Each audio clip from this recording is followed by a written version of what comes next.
Hello बच्चों, let's read the question. The volume of an air bubble is doubled as it rises from the bottom of a lake to its surface. If the atmospheric pressure is h meter of mercury and the density of mercury is n times that of the lake of water, find the depth of the lake. Now to answer this question, first we will discuss here the key concept, and here the key concept is pressure at h depth of a lake or a pond, which is given as rho into g into h. Now यहाँ पे अगर हम बात करें question की, तो हमारे पास यहाँ पे एक एयर बबल है जिसका जो वॉल्यूम है it is doubled as it rises from the bottom of the lake to its surface, यानी सरफेस पे आते आते जो हमारे पास यहाँ पे वॉल्यूम है it rises from v to v, यानी अगर हम यहाँ पे बात करें डेप्थ पे, अगर इसका वॉल्यूम v है तो जब जैसे ये सरफेस पे रीच आउट करता है इसका जो वॉल्यूम है ये इसका डबल हो जाता है. So we can say volume at depth of lake. तो यहाँ पे हमने ये अज्यूम कर लिया कि जो डेप्थ है उस पे जो हमारे पास वॉल्यूम है ये v के बराबर है. सो जो सरफेस पे वॉल्यूम हो जाएगा we can say volume at surface of the lake, ये डबल हो जाएगा according to the given condition. So it will be equal to 2 into v. Now यहाँ पे जो हमारे पास एटमॉस्फेरिक प्रेशर दे रखा है it is given as h metre of the mercury और density of mercury is N time of that of the lake of water. यानी अगर हम बात करें यहाँ पे डेंसिटी ऑफ मर्करी की it is N times of the density of water, इसको हम रो डब्ल्यू से इंडिकेट कर दिया. नाउ सबसे पहले हम यहाँ पे ये कैलकुलेट करते हैं कि जब हम यहाँ पे जो एयर बबल है ये डेप्थ से लेके सरफेस तक, यानी जो हमारे पास गहराई थी वहां से लेके जब ये सरफेस पर ऊपर पहुंचेगा उस केस में प्रेशर में कितना डिफरेंस हमें देखने को नजर आएगा. तो यहाँ पे जो हमारे पास सरफेस है इसमें तो एटमॉस्फेरिक प्रेशर हमको देखने को मिलेगा जिसको हम पी नॉट से इंडिकेट करते हैं.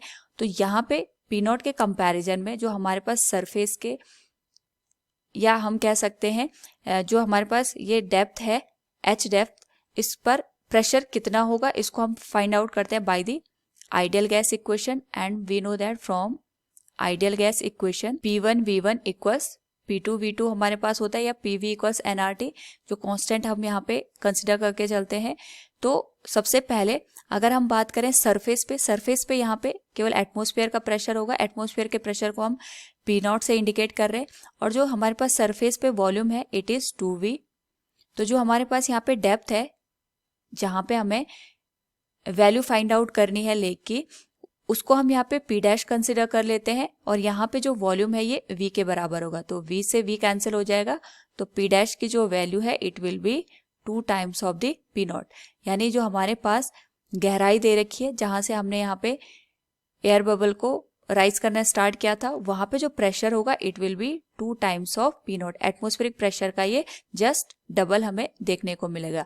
एंड वी नो दैट यहाँ पे ये हमारे पास लेक है, ये इसकी सरफेस हो गई, और यहाँ पे ये इसका डेप्थ हो गया. एच डेप्थ पे हमारे पास ये लेक सिचुएटेड है. तो अगर हम इस किसी भी पॉइंट पे यहाँ पे बात करें तो we can say pressure eight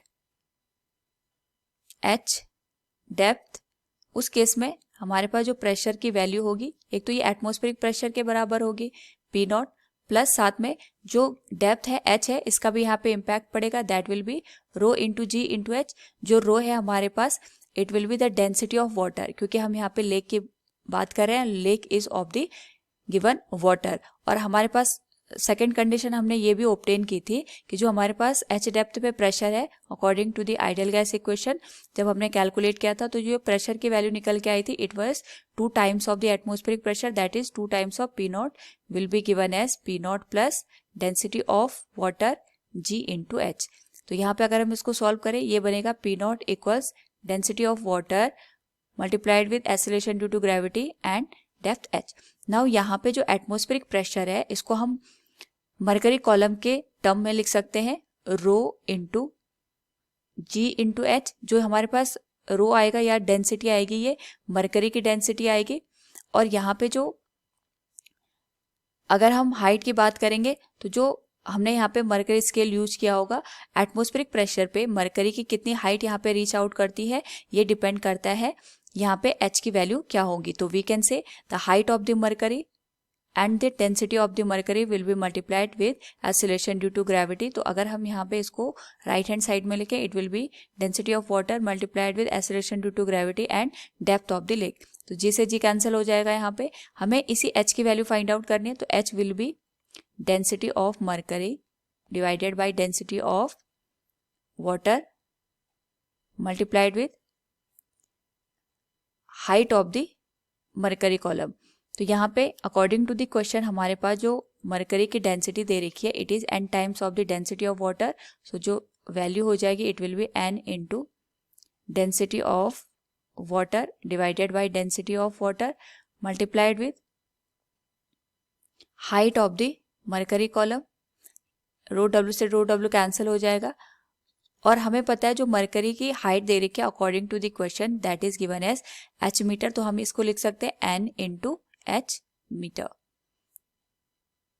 So it will be the height of the lake, or we can say depth of the lake from the surface. So from the given question we can say find the depth of the lake, it will be n times of the height of the mercury, or we can say n into h meter. Hope all you understood it. Thank you and best of luck.